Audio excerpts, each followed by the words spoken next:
About meandering rivers. Previously we have seen the braided river system. Now meandering rivers, when we say, these are of two types. The first one is coarse grain meandering river system or coarse grain fluvial system, and the other one is fine grained meandering river system. Now in this particular image you can see a river can be divided into three zones: zone 1, zone 2 and zone 3. Zone 1 consists of sediment production, that is the area where a river originates its youngest stage. The second portion which is marked here is zone 2, which is called as sediment transfers. So this is the portion where the sediments are being transported, and finally here you can see sediment deposition in the form of delta. So braided rivers are associated with alluvial fans which are usually seen in this zone here, close to the source. Then comes coarse grain fluvial system and then fine grain meandering river system. So coarse grain fluvial systems are intermediate between the braided rivers and fine grain meandering river systems. Their sinuosity is moderate. Now since coarse grain fluvial system lies between braided river system and fine grain meandering river system, all the parameters are moderate between these two. So sinuosity or curvature of the river path is moderate, gradient or slope is moderate, bed load is moderate to high, sandy load is moderate, and if the banks are not stabilized by vegetation, braiding may occur and coarse grain fluvial system may become a braided river system. So these are interconvertible. With accumulation of sediments within the channel, a coarse grain fluvial system may convert into braided river system. Over a period of time, if the sediments are transported further, a braided river system may become a coarse grain fluvial system. So it depends on the conditions existing at that particular place. Again, when we talk about the geometry or shape of sand bodies, it is multilateral in case of coarse grain fluvial system, which is similar to the braided river systems, and these systems show partly developed point bars or channel fills. Now see, in this diagram again you can see the complete spectrum starting from the alluvial fans to braided rivers. In these braided rivers you can see longitudinal bars as well as transverse bars, which is the characteristic feature of braided rivers. Then comes coarse grain fluvial system and fine grain fluvial system. Now here if you see carefully, the bars are seen on the sides in the form of point bar at the inner bank. So these initial stages, the braided rivers show sand deposits or bars in the middle of the channel, whereas in meandering rivers the bars are deposited at the inner bank in the form of point bar. That is one of the differences. Now this is the diagrammatic representation of coarse grain fluvial system. You can see poorly developed levee on the margin. Also overbank deposits are shown here, and this is the channel. And the important thing is, at the point bar here if you see, you will find chute bars or chute channels. So these are formed during flood time. Sediments are deposited on the point bar, on the top of point bar, and these deposits which are formed during flood time are called as chute channels, and the deposits or the sediments are called as chute bars. Now again we have seen this spectrum starting from alluvial fan to braided rivers, then coarse grain meandering belt system, fine grain meander belt system, and delta distributary channels. So if you see these parameters over the spectrum, the parameters of coarse grain fluvial system are moderate between the braided rivers and fine grain meandering river system. The gradient is moderate, the channel flow is moderate, discharge rate is moderate, ratio of bed load to suspended load is moderate, sand to mud ratio is moderate, and levees are partly developed. So sedimentary structures usually observed in coarse-grained fluvial systems include tabular and trough-shaped crossbedding. Sometimes horizontal laminations are also seen, but the coarse-grained fluvial systems do not show any regular change in the grain size in vertical direction. It is very rare. In few cases you might see upward fining of sediments, but it is again rare if you compare with fine grained meandering river system. If at all there is fining of sediments in upward direction, it is seen in the lower portion of the point bar, not on the top. Now this is the sequence of sedimentary structures which is seen in the partly developed point bar of coarse-grained meandering river system. At the base you will find large scale trough cross bedding with channel lag overlain by moderate scale trough cross bedding, then wedge sets which are seen in the deposits of chute channel, that is chute bars, and on the top you will find small scale trough cross bedding. So this same sequence of sedimentary structures you can see here in this diagrammatic representation. This is the channel lag at the bottom, coarse material consisting of pebbles and cobbles with large scale trough cross bedding overlain by small scale trough cross bedding here, and these are the wedge sets of chute bar. So within the chute bar you will find channel lag deposits at the base and finer material on the top. Apart from this, if you see carefully here, it shows poorly developed levee, and this erosional surface indicates the migration of channel from right to left. Now this channel which is here at present, the active channel, it must have been somewhere here, here in the past. With lateral erosion and deposition, this has migrated and at present it is somewhere here. Now as a result of this migration, you can see a characteristic sequence of sedimentary structure and sediments is developed here. So this point bar sequence is formed as a result of lateral accretion or lateral migration of channel, which is also called as progradation. Whereas if you see this portion, which is the outer bank, which consists of poorly developed levee, it is formed as a result of agradation. The sediments are deposited here during flood time vertically. Therefore this gives rise to accumulation of sediments by agradation, and these sediments are accumulated as a result of progradation. And this particular exercise is seen best in case of fine grained meandering river systems. So the nature of sediments in these systems, these are obviously consisting of coarse grained material and gravel with very little amount of silt and mud. And also in the channel lag of chute bars you will find coarse material at the base. So to revise, these systems consist of chute bars or chute channels which show a characteristic sequence or fining of sediments in upward direction. Levees are poorly developed, overbank sediments are rare and poorly developed, and the direction or paleo direction is identified with the help of directional features such as sedimentary structures.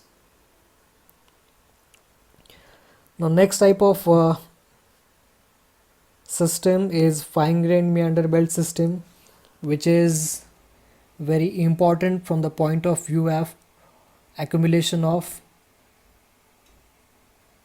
petroleum. Now what happens is these systems are seen at the end of the spectrum of fluvial system, where you have maximum continuous supply of sediments. The slope is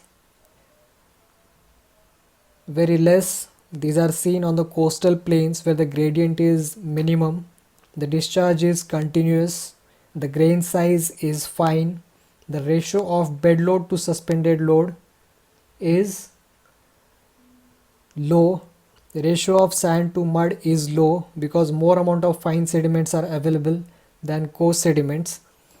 Now in this block diagram, if you see,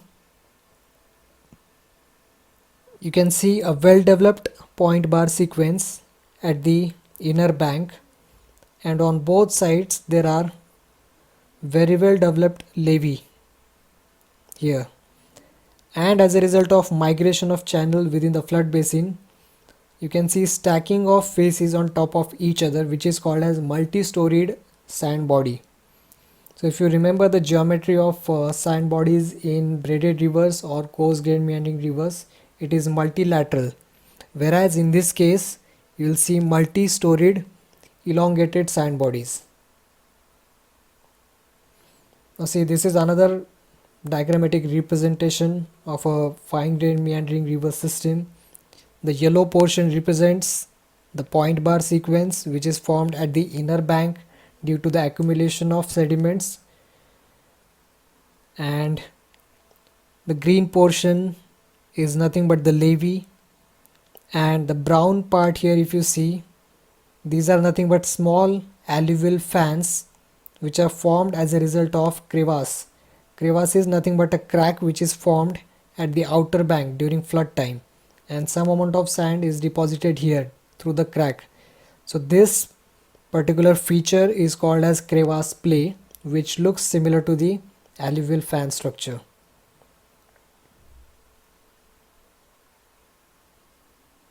Now this is the actual picture where you can see the different parts of meandering river system, the point bar at the inner bank, a river cliff or cut bank at the outer bank, the flood basin on the top, and here you have poorly developed levee in this case. So the sedimentary structures which are seen in the fine grained meandering river system include trough cross beds, which are moderate to large in scale, tabular cross bedding, ripple cross laminations, and in the levee you will find root mottled soil. Now here you can see, this is the example of root mottled soil. Now what happens is, since these systems consist of large amount of fine grained material, the overbank deposits are good for harvesting. As a result of this, a lot of vegetation is developed in the overbank region or in the swamp of meandering river system, and the roots of these plants attract lot of bacteria. These bacteria react with oxygen in oxidizing condition, and as a result of this reaction, chemicals are precipitated. So these chemicals over a period of time leave an imprint in the form of various colors in the soil, and this reddish soil is called as root mottled soil. So if there is lot of vegetation and roots available within the mud, it may give rise to formation of this kind of soil. Now this is the cross section through a meandering river system. This is the flow direction. This section is perpendicular to the flow. You can see this arrow which represents the lateral accretion. So over the period of time, the channel has migrated from this side, from right towards left, and at present it is present here. So because of this lateral migration, this sequence of sedimentary structures and grains is formed, and you can see well developed levee and outer bank here. So this is formed as a result of A gradation, that is vertical accumulation of sediments during flood time, and this sequence is formed due to lateral migration of the channel or lateral accumulation of sediments, that is progradation. Now this is the sequence of sedimentary structures which is seen in the point bar of a meandering river system. It shows upward fining of sediments as well as decrease in the scale of sedimentary structures in upward direction. So at the base you have moderate to large scale trough cross bedding, then small scale trough crossbedding, which may consist of tabular crossbeds, then horizontal or parallel lamination, and current ripple lamination and drift laminations on the top. Now here you can see the same thing. So only difference here and here is the scale. At the bottom you have large scale trough crossbeds, then small scale trough crossbeds, and parallel lamination on the top. So this also indicates the decreasing energy condition. When there is higher energy condition, coarse material is deposited and large scale sedimentary structures are seen. With waning of energy in upward direction, at lower energy conditions, small scale trough crossbeds are formed and parallel laminations are also seen. The same thing, this is the litholog through the point bar of a meandering river system. This horizontal scale indicates the grain size you can see here. Coarsest is this, and this is the finest material here.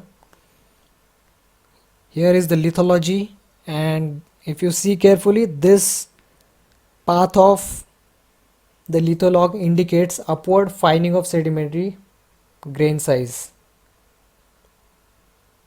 Same thing is again shown here. Again same thing, you can see upward fining of grains. Now this is the comparison between the litholog of a braided river system and fine grained meandering river system. Now in this case, in braided rivers, there is no visible change in the grain size in upward direction, although there is little decrease in the grain size at the top. More or less it consists of coarse material, whereas in case of fine grained meandering river systems, it shows decrease in the grain size in upward direction, which is the characteristic feature. So the directional structures which are seen at the point bar, that is different types of trough crossbeds, they show the paleo flow direction. The sand bodies are multi-storied, not multilateral, that is width to thickness ratio is moderate in this case. Now this thing we have discussed earlier, development of levee on either side of the channel, which is much better in case of fine grained meandering river systems compared to the previous systems. At the point bar you will see formation of ridge and swell topography. This also we have discussed previously. Ridges are formed which may rise up to few meters, and the swells are later on filled with fine material during flood time. So this is seen at the point bar. See, this is again the ridge and swell. On the cross section, if you see through a meandering river system, at the base you will find coarse material, finer material in the middle, and finest mud on the top. So the deposits of meandering river system show upward fining of grain size. This is the most important parameter to identify these systems in the field. If you compare this with delta, delta shows downward fining of sediments or upward coarsening of sediments. This is the difference between the progradation and aggradation. As we discussed just now, progradation is seen in the form of lateral accretion at the point bar, whereas aggradation is seen on the outer bank during flood time. So this involves vertical deposition and this is lateral deposition of sediments. Now in few cases during flood time, at the outer bank the river may burst through the channel on the outer bank and it may give rise to formation of an alluvial fan like structure. So this is called as crevasse play. Now if suppose the intensity of flow is high, a river may change its path and will start flowing through this new channel. So that is nothing but the avulsion or migration of the channel. So in this case, in case of fine grained meandering river systems, the channel migration could also happen due to the formation of crevasse play. So the diagnostic characters to revise in case of fine grained meandering river system includes, first thing is the slope, the ground slope is minimum, the grain size is fine, the sediments which are available are very fine grained. As a result of presence of fine material, that is mud, silt and clay, a lot of organic matter is preserved in abundance, which may over a period of time may get converted into hydrocarbons. Now since we discussed previously that these sequences, the point bar sequence shows upward fining of grain size in upward direction, the lower portion may act as a reservoir and the fine material on the top may result into formation of cap rock. So this is how a fine grained meandering river system's point bar sequence could become a good petroleum reservoir. So sand bodies are commonly multi-storied and levees are very well developed. So this is all about the meandering river systems.